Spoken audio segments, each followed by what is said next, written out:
Tuluyan na ngang pagbagsak ni Dara at Meghan. Sabi nga ni Minchie ngayon ay mararanasan na ni Dara ang nangyari sa kanya noon, ang mapahiya at maliitin ng publiko. Habang itong si Meghan ay pagmamalaki nga nito na kaya nga daw niyang bumangon mag-isa, si Jenny nga daw ay nagawa. Siya pa kaya? Habang itong si Dara sinubukan ngang tawagan si Freddy pero hindi na nga ito sumasagot sa tawag nito. Kaya halos mabaliw na nga itong si Dara. Habang ang Yumi ay inaayawan na nga ng mga events at habang itong si Jenny naman ay pumapayagpag sa kaliwat kanan nitong events.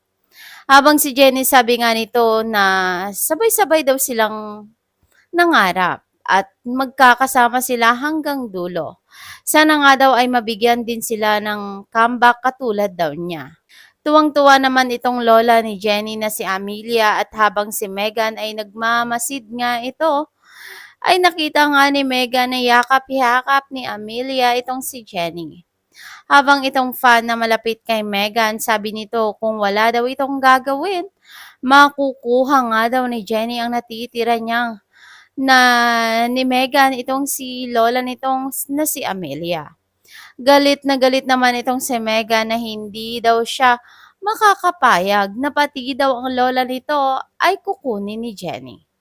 Pakaabangan nga natin kung makakabangon pa kaya itong si Meghan.